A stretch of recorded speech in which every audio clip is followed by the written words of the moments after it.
What's up, guys? What's happening?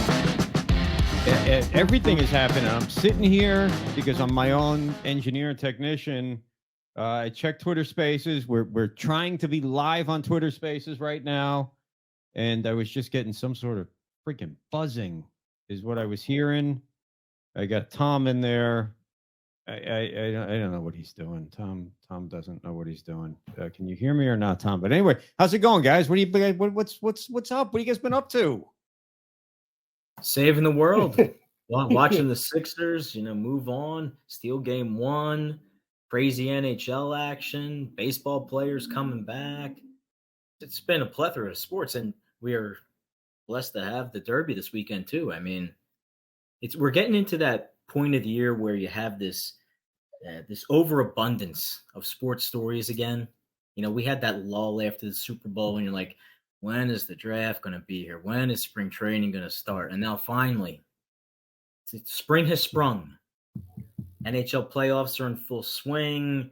NBA playoffs are doing their thing. They've gotten past that forced, awkward sort of stage where people are trying to feel each other out. What do you do? What you don't do? Who's kind of for real? Who's a pretender? Who's kind of maybe going to stick around a little bit? The jury's still out. We're looking at you, Baltimore. We're looking at you, Tampa. But it's been fun, man. Definitely been fun. Our Twitter Spaces is officially over for the night. Twitter, you let me down. I'm gonna take what I'm gonna do is I'm gonna take this $1,500 piece of crap that Robin Austin made me buy because it would work with Twitter. Throw it right in the garbage. Stick it in her ear. No, what good is that I paid for it. I might as well get some satisfaction out of the friggin' thing. I hear there's a black market for that. We still use that term? Black market? Sell it out, yeah. Yeah. Unlocked phone, Oh. Go ahead and sell it out, You know what's been killing me?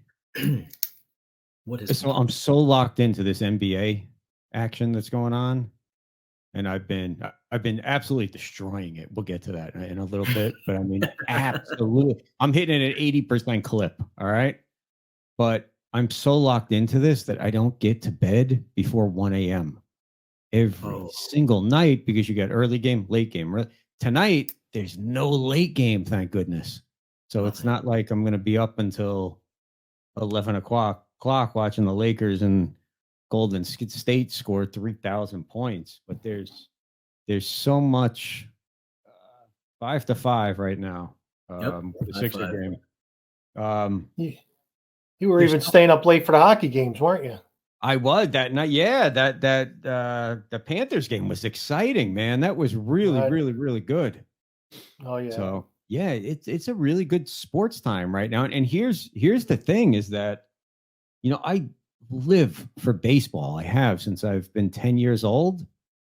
I have not watched one complete baseball game this season. And I think I've put my eyes on 2 games. One of them I was at live, which I saw a whole 2 innings of. And then there was another one. I hate the pitch clock. I can't stand the pitch clock. It's turned me off to baseball. I like to know that if I got stuff to do at night, I can still jump into bed or sit on the couch at 8 o'clock or 8:30 and have 60% of the game left. I went to watch a Philly. I went to turn a Philly game on. It was a Sunday night baseball game. And I went at 9:10, turned it on. Sports Center was on. I said, was it rain delay? What's going on? Game was friggin' over. Yep. It's totally ruined baseball for me, but thank God that the NBA has stepped in for me.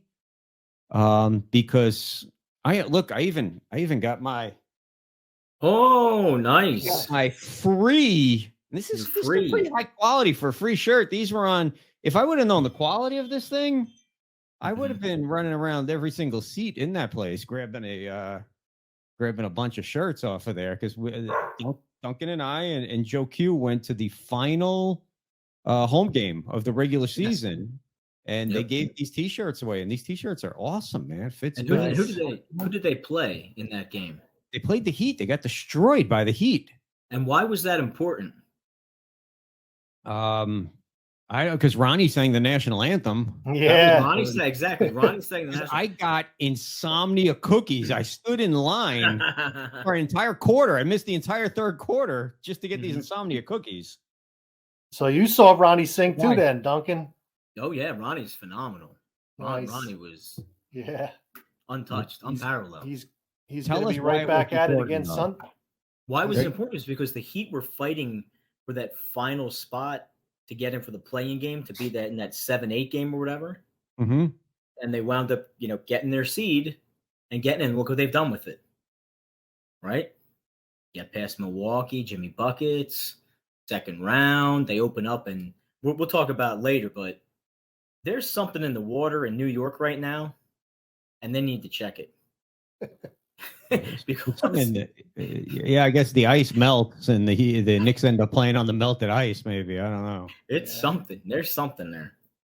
It's not good right now if you're in New York. All the Aaron Rodgers sightings in the world doesn't mean anything. He's going to sell a lot of tickets for you, a little wave to the crowd and pump everybody up. But He looks so disinterested at all these games too. He was at a Ranger game. Rangers. Yep. He was at the Knicks game, and he looks completely disinterested. Like what the hell am I even doing here?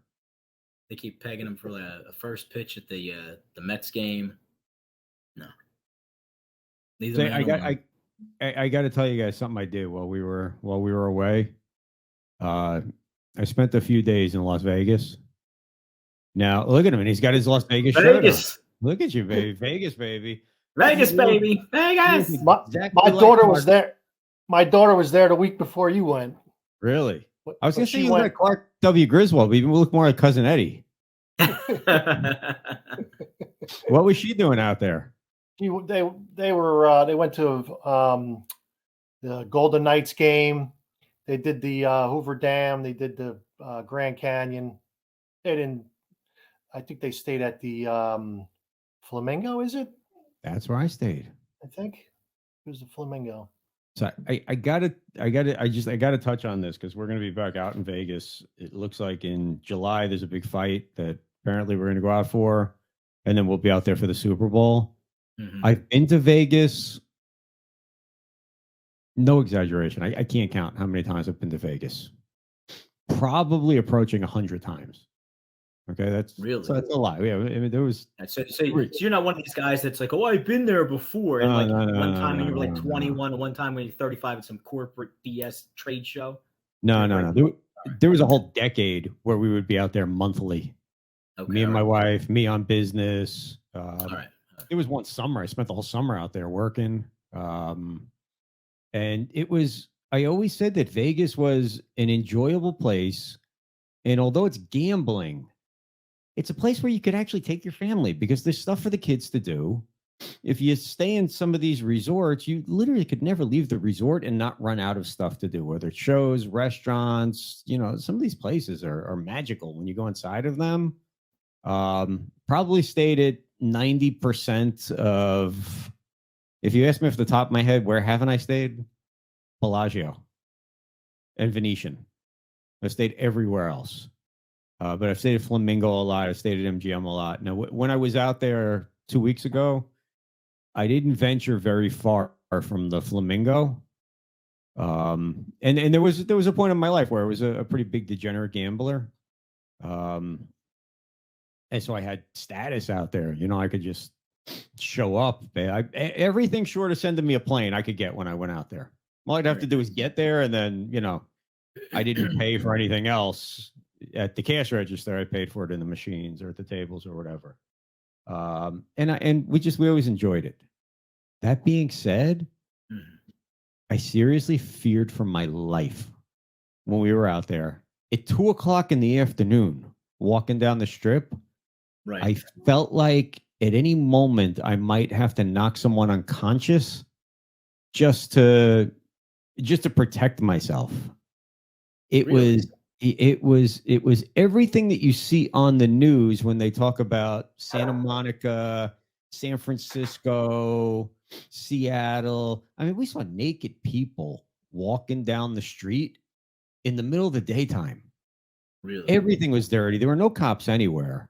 So there was a mourning where I'd get up early because I tried to keep myself on East Coast time when I was out there because I didn't want to get home and be all jacked up. So it was 4 o'clock in the morning. I said, let me go out on the strip. I'm going to shoot one of our sports minutes and let me find a good spot with background. 4 o'clock in the morning. It was, and I've been out on the strip many times at 4 o'clock in the morning because we always did the early thing, whether we went running on the strip, walking on the strip. I liked when I played, I used to like to get up early and play. It was, I mean, it was like Times Square in 1979. It was bad, man. I don't know how else to explain it. It was just bad things happened.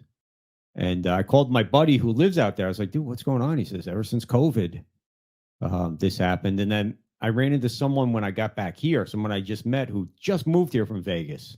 She blames it on the Raiders. She says it was great. And then the Raiders moved there and all the California people came to Vegas and it went straight downhill. But it was not good, man. It's very, very disappointing because we really enjoyed Las Vegas and it's a freaking mess. That's a shame because they have a lot going for them right now.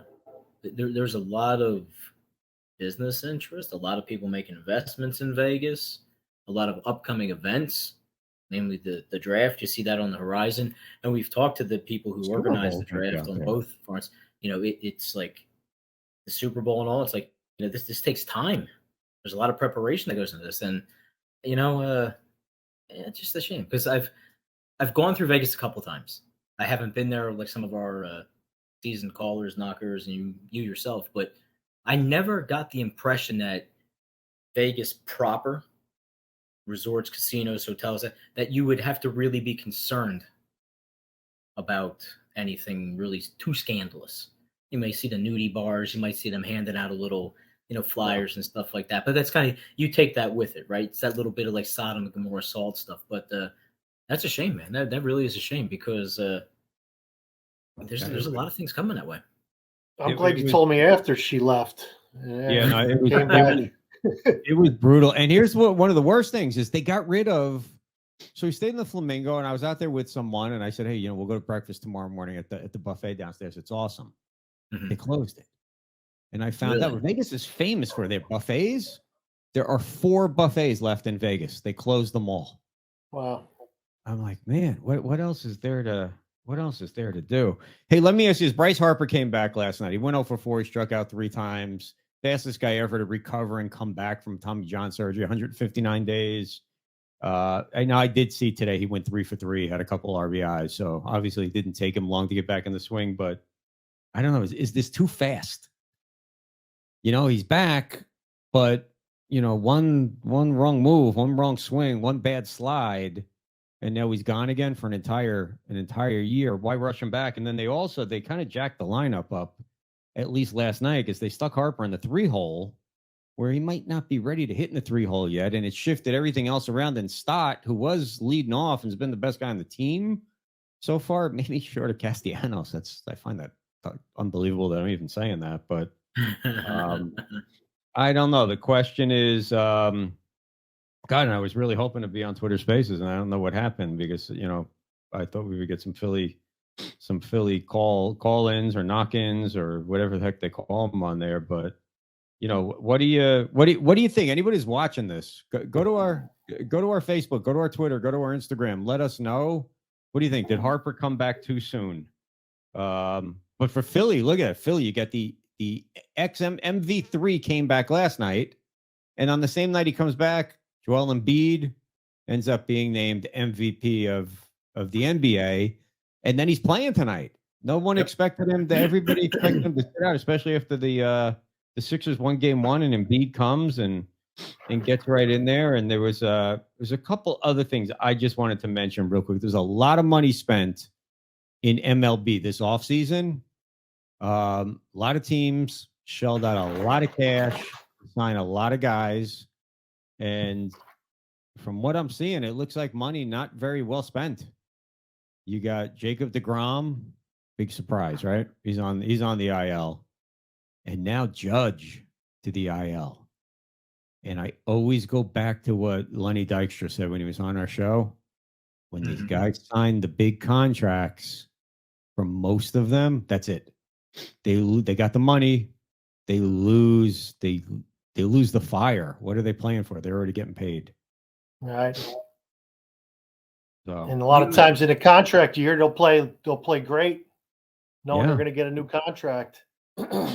yeah, and the Yankees are in big trouble, bro. The Yankees are 8.5 games behind the Rays, who they lose 3 or 4 games so far. The Rays, Six and total.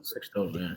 the Yankees are brutal. That lineup is, they did nothing except give all their money to Aaron Judge, and then they signed the guy from San Francisco, the pitcher, who's constantly hurt also. So you add him to Stanton, to Judge, to freaking Hicks, who should be in the minor leagues, to Donaldson, who couldn't hit the floor if he rolled out of bed. I mean, it's just it's really bad. But hey.